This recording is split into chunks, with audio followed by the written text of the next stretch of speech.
My name is Jenna. I'm 29, and on New Year's Eve, my own mother invited me to dinner just so she could tear me apart. The place was nice. Everyone dressed up, champagne glasses everywhere, and I really thought maybe this year would be different. Then she leaned in close to my ear and whispered almost sweetly, "We only invited you out of pity. Don't stay too long, okay?" For a second, I actually thought I misheard her, until I saw the amused little smirk on her face. My brother burst out laughing at the table and said I was basically the failure of the family, the one who never made it, the one they had to rescue and hide. A couple of relatives chuckled. Someone muttered that at least I showed up on time for once. It was like they'd all agreed I was the joke of the night. I just sat there, holding my glass, feeling every word land like a punch. And then something in me went very, very still. I didn't argue. I didn't cry. I didn't ask why they kept using me as a prop to make themselves feel superior. I smiled, took a slow sip of my drink, set the glass down, and told them I had an early morning. No drama, no scene. I walked out of that restaurant alone, into the cold air, with their laughter still echoing behind me. They thought I was walking away because I was weak. They had no idea that night I'd finally hit my limit. They had no idea that 1 week later, the cozy family cabin they loved so much would be gone. The accounts they depended on would be closed, and those lovely bank statements would start rolling in.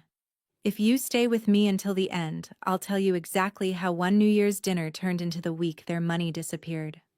1 week after that New Year's dinner, I was sitting on the sagging couch in my tiny Seattle apartment when my phone started going insane.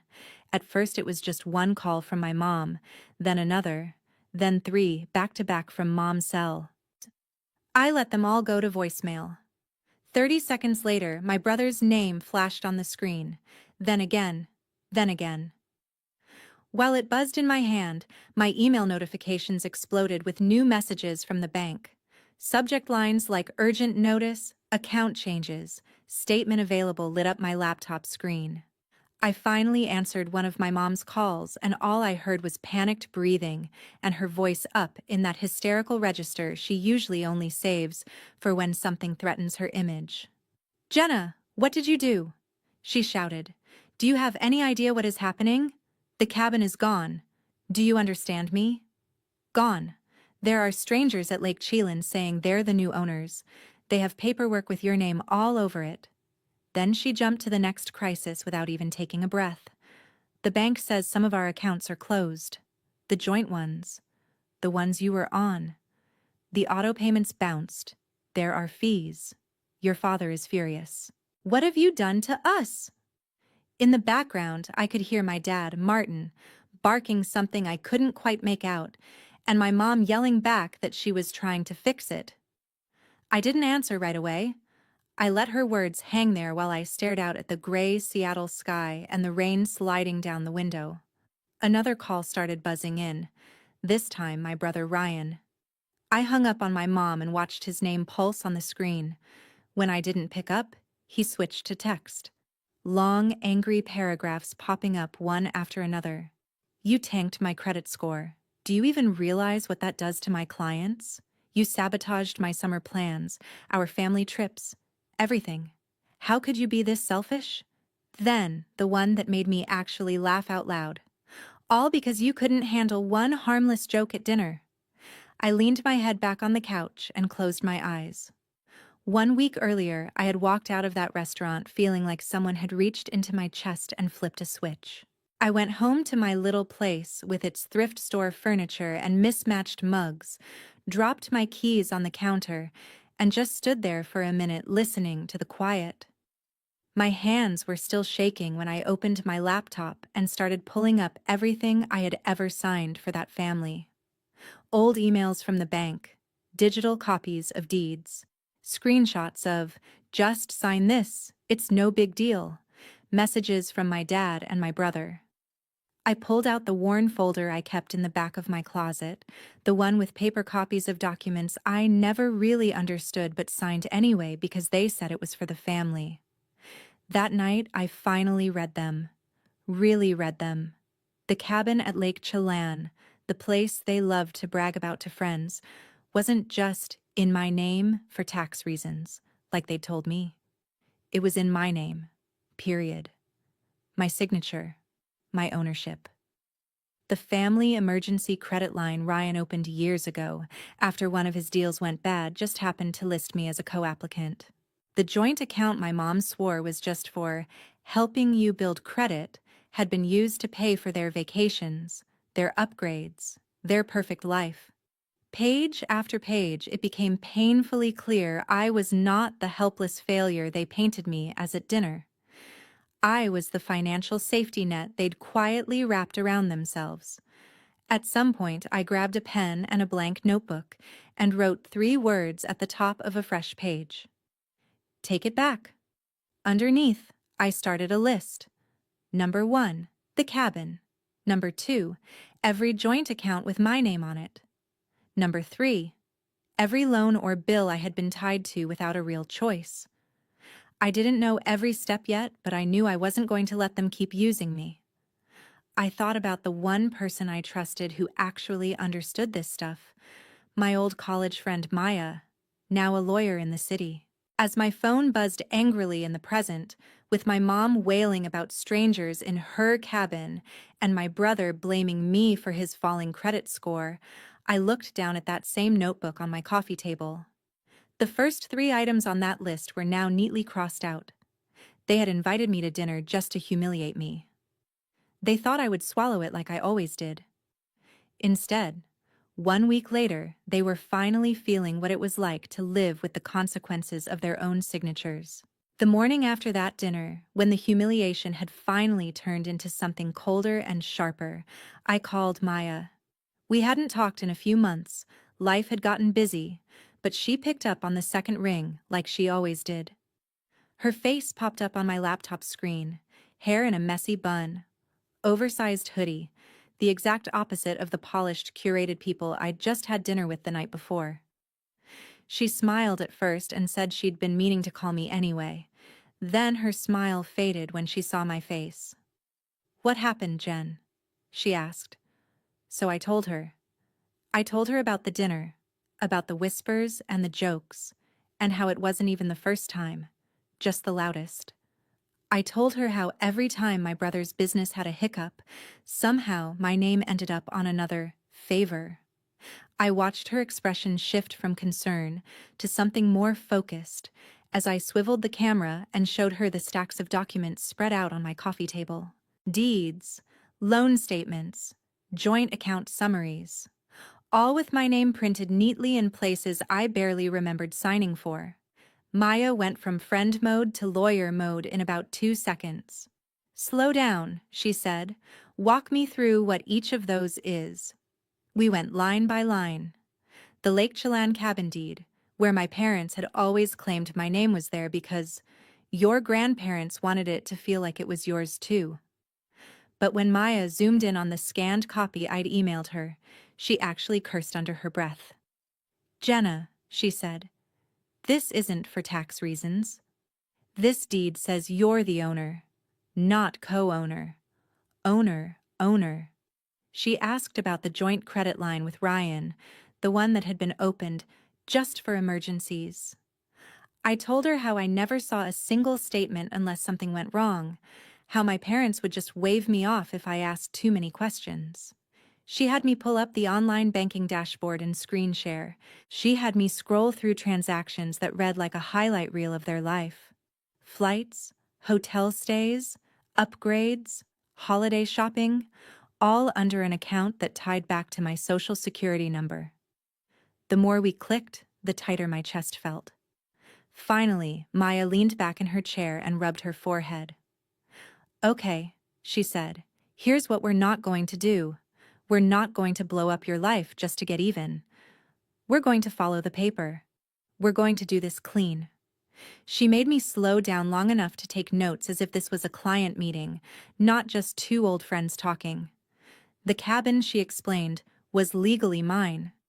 If I chose to keep it, fix it up, rent it out, or sell it, that was my call. The joint accounts, she said, were trickier but still clear enough. If my name was on them, I had the right to close them or remove myself, especially if I could show they had been opened under pressure or without full consent. I asked very quietly if that meant I could pull the plug on the financial safety net they'd built around me without telling me. Maya nodded. You don't owe anyone access to your credit or your name, not even family, she said. If they wanted to play big finance games, they should have used their own signatures, not yours. Then she hesitated, biting her lip for a second before adding, there is one thing you could do that would hit them where it hurts, but you need to be sure you want to go that far.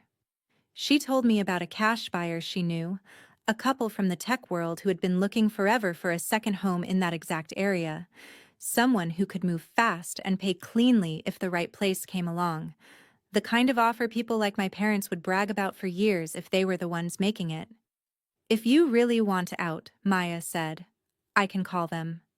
We can list the cabin quietly, have the paperwork ready, and close fast. Legally, there's not much they can do if the deed says what I think it does.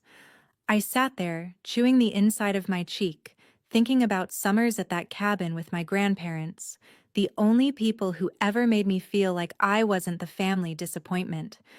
I thought about my parents using that place as the backdrop for perfect family photos, posting them online like I was just too busy to join their wonderful life. Selling it felt like slicing away the only soft memory I had with them, but leaving it in their hands felt worse. I asked Maya what would happen to the other stuff if we did it her way. She laid it out like a simple recipe. First, we prep the sale of the cabin and lock in a closing date. Then, we contact the banks to close every joint account and remove you from anything you never should have been tied to. Then, we document everything. Every call, every email. If they try to come after you, we show exactly how they've been using your name and credit for years.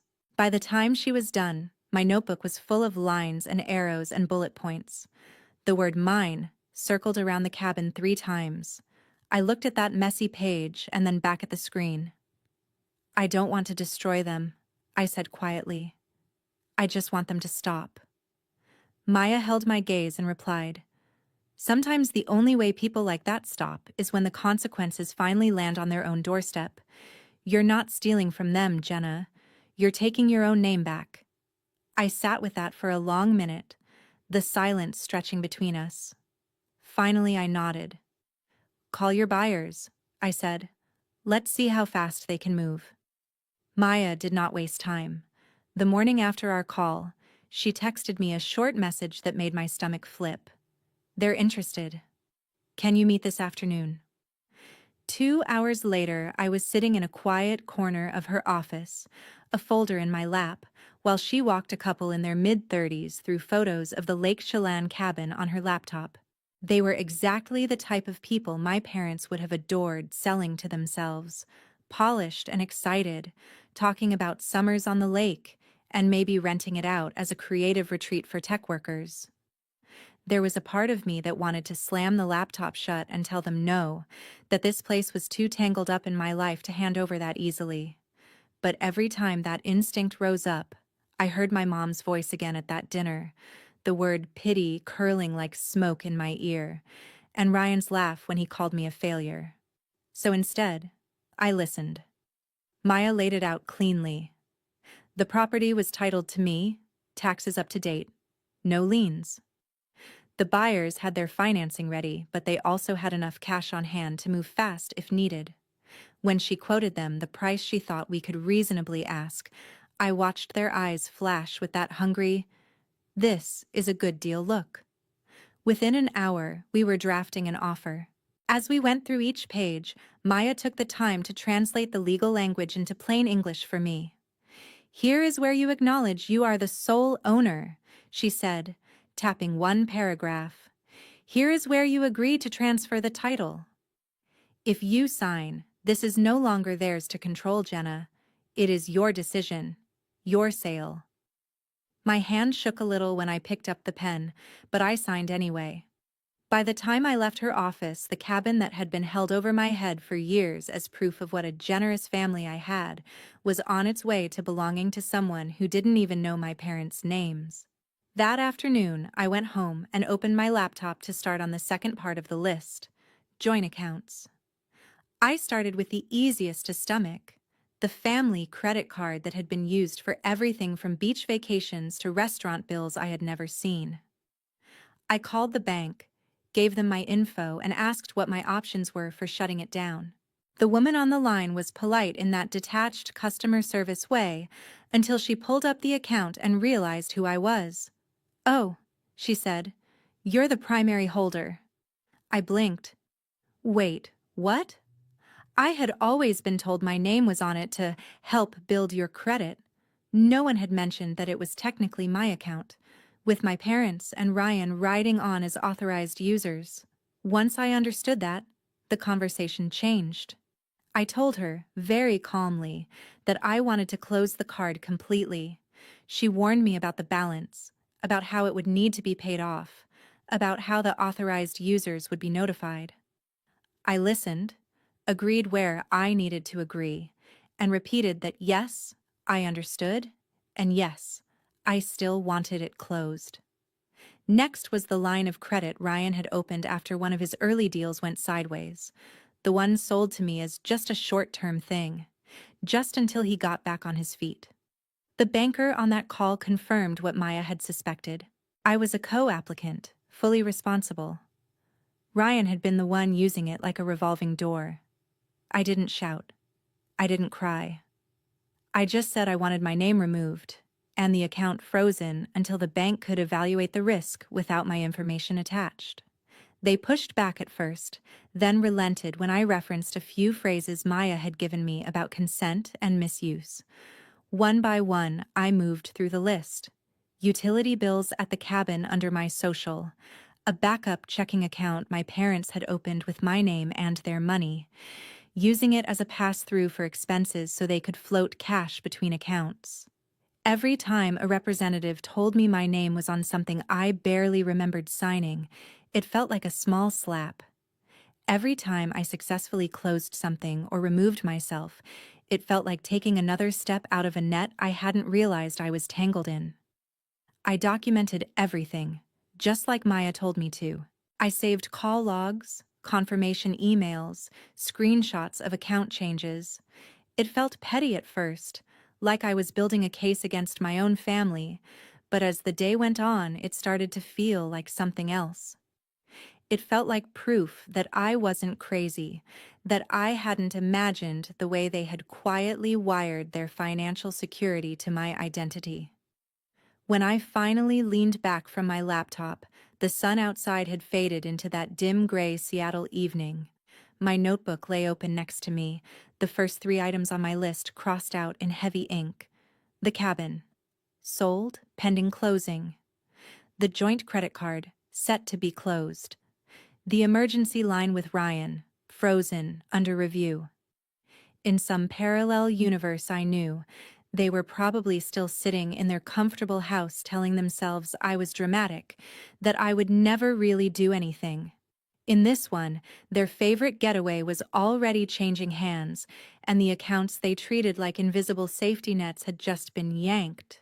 I stared at the scribbled words on the page, then at the stack of documents on my table. And for the first time in a long time, I felt something like control settle in my chest. I hadn't raised my voice. I hadn't thrown a scene. All I had done was sign my own name and say one simple word they were not used to hearing from me. No. Closing those accounts and signing the cabin away should have felt like the end of it. But with my family, nothing was ever that simple. Maya kept saying the same thing every time I texted her another update. Paper trail? Jenna, protect yourself. She was right. My parents were the kind of people who hid behind phrases like family loyalty until it suited them to pretend we were just business. If I wanted this to stick, I needed something more official than phone calls and screenshots. I needed to walk into the world they trusted most: lawyers and paperwork. So, a few days after I started pulling my name off everything, I called the one person my parents trusted almost as much as they trusted themselves, the man who had been drawing up their wills and handling their estate planning for years, Harold Wheeler. Growing up, I had seen his name on envelopes on the kitchen counter and heard my dad brag that Harold was the best, that he made sure everything will be clean when we're gone. I always assumed that included me in some warm, fuzzy way. Now I wondered if it meant something else. When I called his office and gave my name, there was a pause, then a shift in tone, when the receptionist realized I wasn't calling on behalf of my parents. She put me on hold, then came back saying Mr. Wheeler had a gap later that week if I could come in. I could. The day of the meeting, I walked into a downtown office that looked like the inside of my parents' heads. Dark wood, frame certificates, tasteful art that probably cost more than my car. Harold himself was older than I remembered, his hair thinner, glasses heavier, but his handshake was just as firm. "Jenna," he said, "your mother didn't mention you were coming by." I smiled and told him that was sort of the point. We sat down, and I did what I had done with Maya. I laid out the story, the cabin, the accounts, the way my name had been used. I did not mention the dinner. I stuck to facts and paperwork, pushing a neatly organized folder across his shiny desk. For a while, he did the thing older lawyers do where they make little noises in their throat and tap the pages with a pen while they think. Then he pulled out my grandparents' old will, the one that had left the Lake Chelan property, to Jenna for her future. On paper, it looked straightforward. In practice, my parents had treated it like they owned it, and I was just lucky to be invited. Harold frowned as he compared that document to newer estate plans my parents had drawn up. Somewhere along the line, my name had quietly been shifted. Not removed, but folded in with other assets in a way that made it look like what was mine was also theirs.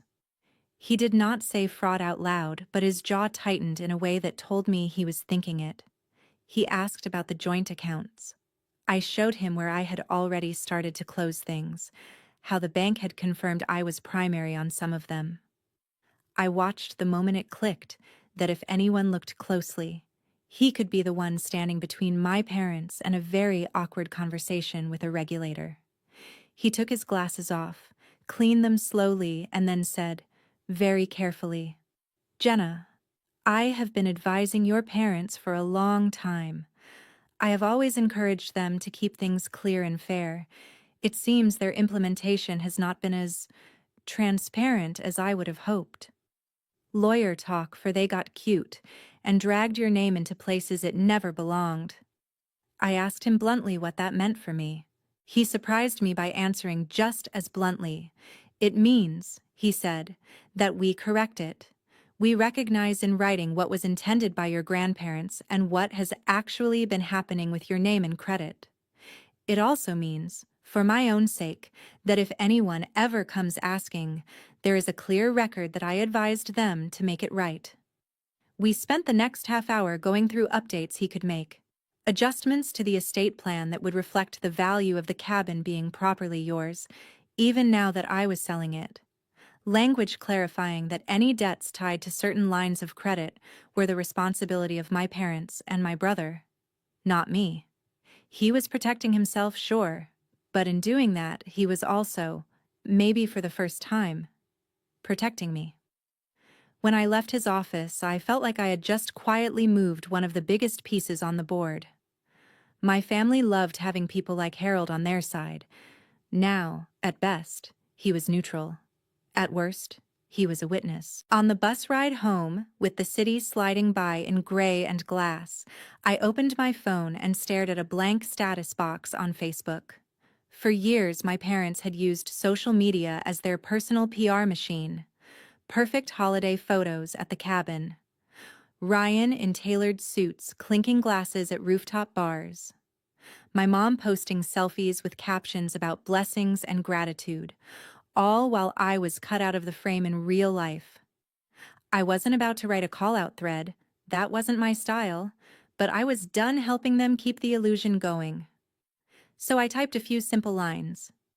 Sometimes you grow up thinking certain things are family gifts, I wrote, when really your name and credit were being used as a safety net without you ever understanding the risk. This year, I finally read the fine print. I'm taking back what was legally mine, and I won't be signing anything I don't fully understand ever again. Hit post. No names. No drama. Just the truth. In a tone calm enough that anyone outside the situation would read it as a vague reflection. Within minutes, the comments started. Old friends, college classmates, people who knew me but also knew my parents through their curated lives, chimed in. Proud of you for setting boundaries. This hits way too close to home. Did something happen? Are you okay? Then the reactions I knew would sting the most. A couple of my mom's church friends commented with little heart emojis and wrote things like, "You're so brave for speaking up, sweetie. Family can be complicated, praying for you." In other words, public sympathy. The one thing my parents couldn't stand to lose. My phone buzzed with a text from my mom within 10 minutes. "What is that post supposed to mean? Take it down right now. You are making us look like monsters." A few minutes later, a text from Ryan. "Delete that. Clients can see what you post. Do you have any idea how bad this makes us all look?" I stared at their messages, at the frantic way they focused not on what they had done, but on how it might be perceived. For the first time in my life, I did nothing. I didn't delete the post. I didn't reply. I let it sit there, a small flag in the middle of my otherwise quiet feed. They had used my name in private for years to prop up their lifestyle. All I had done was start using my voice in public to reclaim it, and from the way they were reacting, you would have thought I had set the house on fire. The truth was, I hadn't even gotten started. Ryan showed up 2 days after I made that post, pounding on my apartment door like he was trying to knock it off the hinges. I had just sat down with a mug of coffee and my laptop when the banging started, followed by his voice yelling my name down the hallway. I opened the door just enough to block most of the view with my body. He still did that automatic once-over of my place anyway, eyes sweeping past my thrift store furniture and the stack of game notes on my table with that same old judgmental twitch in his jaw. "You think this is funny?" he snapped, waving his phone in my face. "You've completely nuked my credit. A client pulled out of a deal this morning because they ran a routine check and saw unusual activity. What the hell did you do?" I told him calmly that I removed myself from accounts that never should have had my name on them in the first place. That I froze a line of credit I had been tricked into co-signing. That I closed a card I was the primary on without my consent. He scoffed like I had said something ridiculous. "You're overreacting, Jenna. That stuff was under control. Dad had it managed. We were using it strategically, that's what families do." I reminded him of the time he'd called me crying at 2 in the morning because a deal had gone bad and he needed me to sign just this one thing, so he didn't lose everything. I reminded him of the vacations and dinners and upgrades that had gone on accounts tied to my social while I was eating ramen in this apartment. He didn't deny it. He just rolled his eyes and said, "It all comes out in the wash. You benefited too. You got to come to the cabin, didn't you?" That was the moment something in me snapped. I stepped back, opened the door wider and pointed to my tiny living room. "Do you see a cabin here, Ryan? Do you see a savings account fattened up by your investments? Do you see any of the benefits you're so sure I enjoyed? All I see are bills with my name on them and a family that thought I'd never actually read them." He shot back that I was ruining everything, that Mom hadn't stopped crying, that Dad was furious, that this was going to follow him for years. "You're going to cost me my career because you couldn't take a joke and a couple signatures," he said, voice rising. "It wasn't a joke when you called me a failure in front of everyone," I said quietly. "And they weren't just a couple signatures. They were my life." For a second, something like guilt flickered across his face. Then he shoved it down. "Fine," he snapped. "You want to play it this way? I'm bringing Dad. He'll explain it to you. He left without waiting for an answer. An hour later, there was another knock.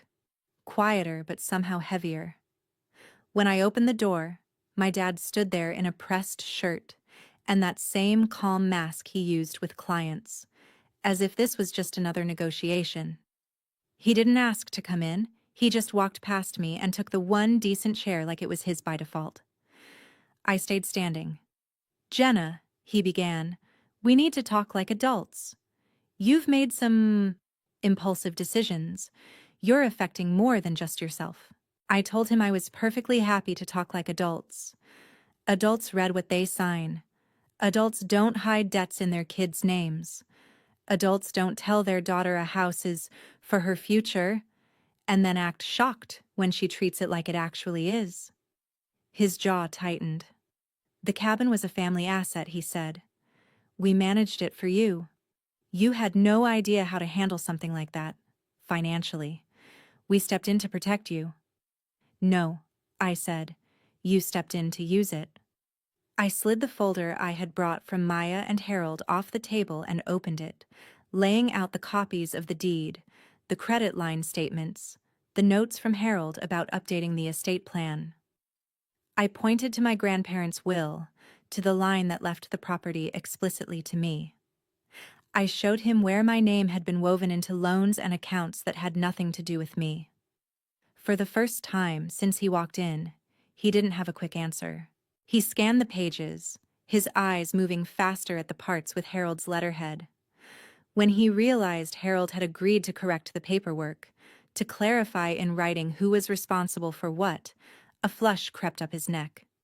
You went to Harold, he said slowly, without us. I shrugged. You trust him, don't you? He's the best. That's what you always told everyone. He set the papers down and pinched the bridge of his nose. All right, he said, voice lower. Maybe we blurred a few lines over the years. But you are making a spectacle out of this. That post you made, the calls we're getting, the questions. Do you have any idea how hard I've worked to build our reputation? I told him that his reputation was his to worry about. My only concern was my name, my credit, my future. He tried a different angle then, the softer one. We're your parents, Jenna. Families share risk. We helped you when you needed it. We covered things. We loaned you money. I asked him if he had any documentation of loans to me that looked anything like the meticulous paperwork attached to every favor I had ever done for them. He didn't answer. Instead, he sighed and leaned back, switching to what he probably thought was his trump card. What do you want? He asked. Money. An apology. You want us to sign something. Just tell me what makes this go away and we can talk. I took a breath and realized that was the difference between us. He thought everything had a price tag. I told him I didn't want hush money. I didn't want a secret settlement or some back-channel promise. I wanted the accounts fixed, which was already happening. I wanted the estate plan to reflect reality, which Harold was working on. And I wanted them to stop talking about me like I was both a burden and a backup plan. I wanted out of the financial part of our family. He stared at me like I was speaking another language. You can't just opt out of family, Jenna, he said. You already did, I replied. You opted me out when you invited me to dinner just so you could laugh at me. This is me catching up. For a long moment, the apartment was quiet except for the hum of my fridge. Then his phone buzzed. He glanced down, and I saw my mom's name light up his screen, along with a preview of her text. The buyers are already moving into our cabin. People are asking questions. Please fix this.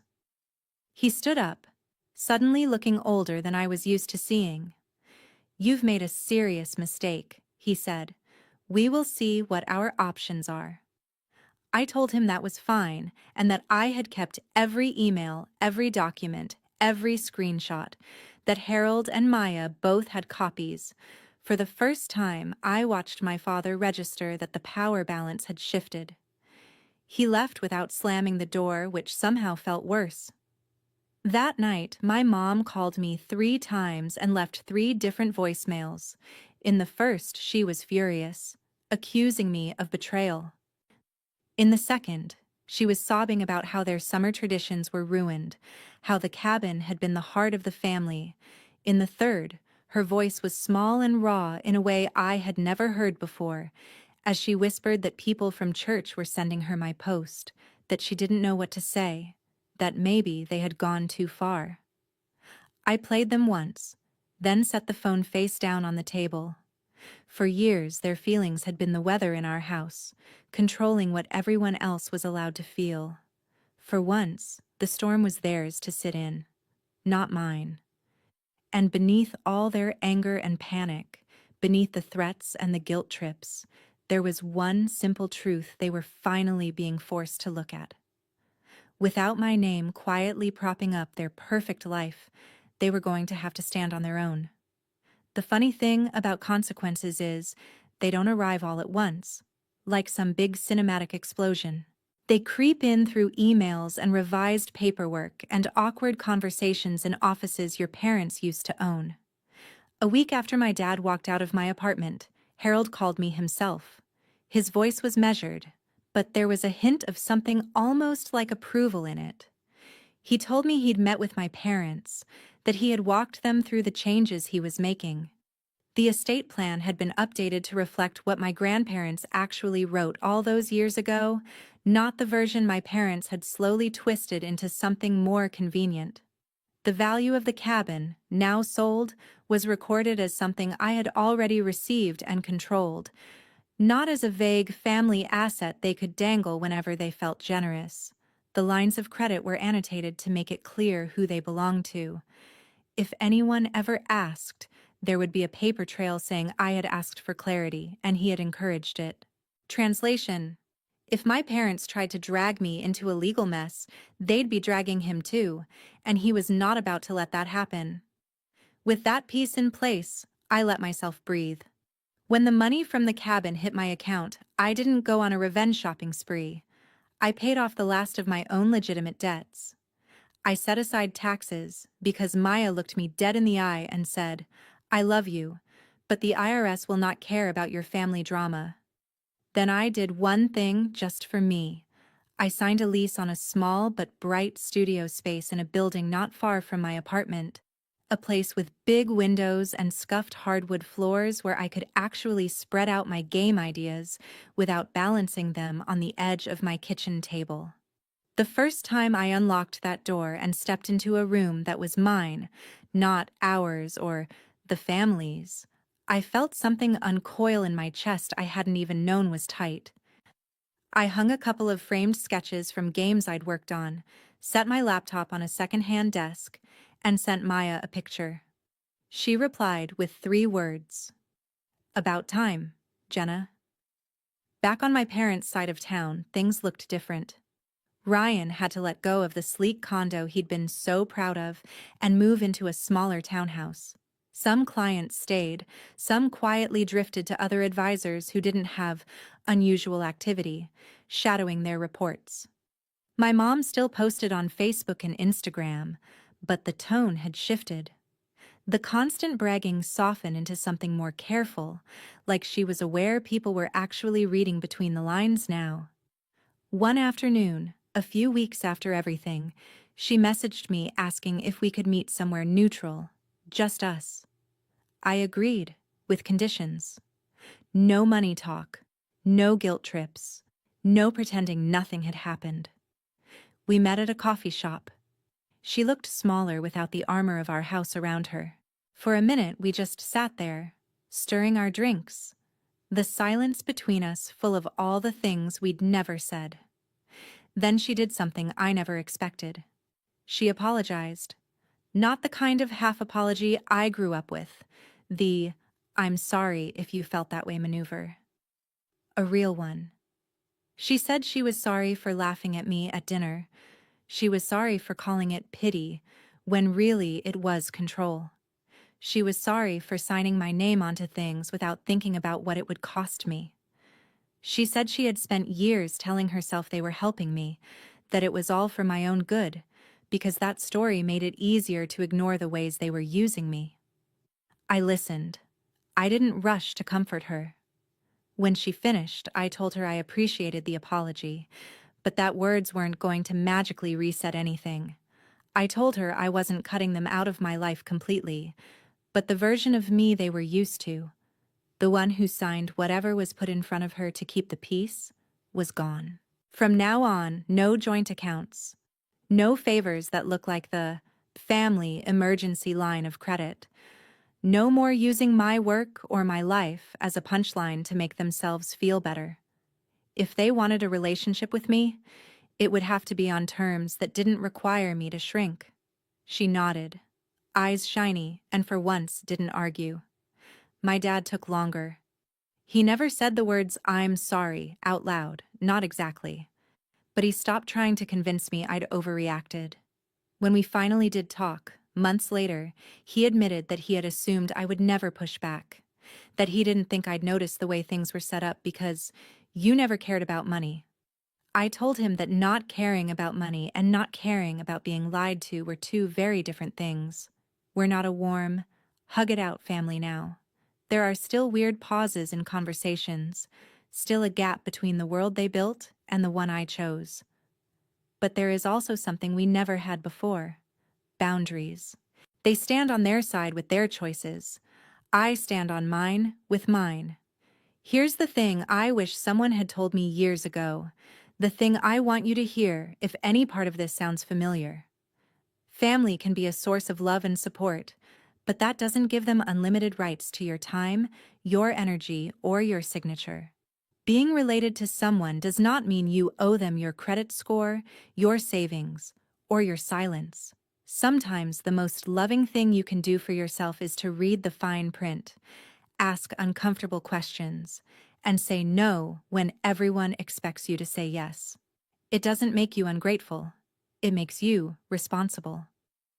This story isn't legal advice, and if you're dealing with anything like it, you should absolutely talk to a real lawyer or a financial counselor before you act.